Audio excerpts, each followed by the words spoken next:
MGL in the limelight on the gas allocation policy. Rajesh Patel, the CFO of the company, now joining in to discuss that and more. Thank you so much for taking time out, Mr. Patel. To begin with, this new announcement has come on the gas allocation policy. I want to understand what this means for MGL and how you stand to benefit from the same.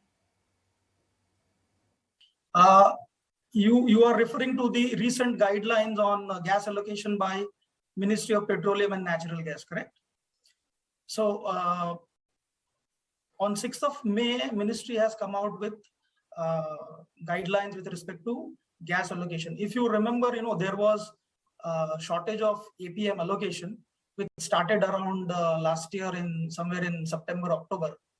And that was primarily due to the increase in the demand of CNG and domestic gas post-COVID. So demand ramped up very fast, whereas the allocation of CGD remained at the earlier level. Okay, so the CGD companies did not have much option but to blend costly spot gas, RLNG, for catering to the customers. Okay, now the guidelines which has come on 6th of May primarily addresses this issue. There are two changes which have happened. Earlier, the CGD allocation was based on the sales volume for CNG and domestic PNG of previous half plus 10% for the subsequent half or the next half. Now the formula has been slightly changed and the allocation for the quarter will be based on the CNG and domestic PNG sales in the previous quarter plus 2.5%. So, when you break down a period to a smaller and it is dependent on the immediate quarter, it will help CGDs to, better manage their demand. Okay. Now, first of all, while the shortage was there, the uncertainty was very high and gas prices also were very high. So it was a very difficult call for CGD companies whether to tie up for long-term gas to optimize the overall gas cost for the CNG and domestic PNG, which could not be done. Now with this circular, at least there is a clarity, and any scenario where there is a more clarity, it is better for everybody to plan out their activities. Okay. So from the 1st of April, the price of CNG has increased by 16 rupees. So is this price hike enough to maintain your margins? Have you passed on the entire increase in the gas costs? See, there are two components, as I said. One is the APM price, APM gas cost. Another is the market determined gas. Okay.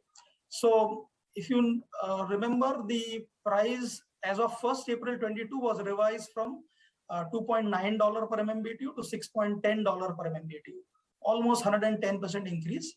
Prior to that, we have been blending spot RLNG or market determined gas based on the requirement. Okay.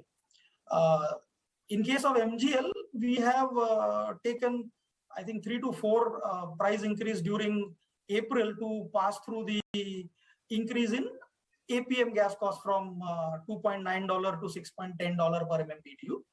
With that, we have covered APM price increase. However, I think every CGD company need to do a balance between the customer who will bear the cost and the affordability of the customer. So we have not fully factored in the cost due to RLNG, and also it's a very, very transitory phase. I think the commodity prices are not going to remain so high for a longer period of time. So, and already you are seeing the signals where spot prices have started coming down.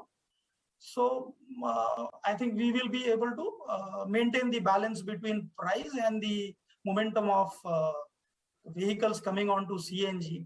So our aim will be always to keep customer at the center of our focus and growth of the sector in terms of more and more vehicles getting added to CNG. Right. OMCs, though, have been asking for higher margins, and the matter is still under discussion, as we understand. Now, this has really been one of the key overhangs as well in the stock price. What is the current margin that you are paying, and how much they're asking? And according to that, what pricing do you think this could settle in at? See, currently OMCs are getting, and their demand is almost double of that. Okay. However, if you remember, there is a guidelines given by ministry somewhere in November 2021. Basis that the trade margin has been classified and determined for various class of cities. Okay. So we are more or less in agreement with that ministry guidelines. However, with respect to OMC, they may have some marginally higher demand compared to the MOPNG guidelines with respect to different class of cities. So more or less the matter is settled, except actually inking out or signing the agreement for trade margin. And to my estimate, there is not going to be much of the difference. This matter is more or less settled, only pending for actual sign off between the two. Okay. Okay, Rajesh, great to have you on the show. Thank you so much for taking the time out and talking about your company so candidly.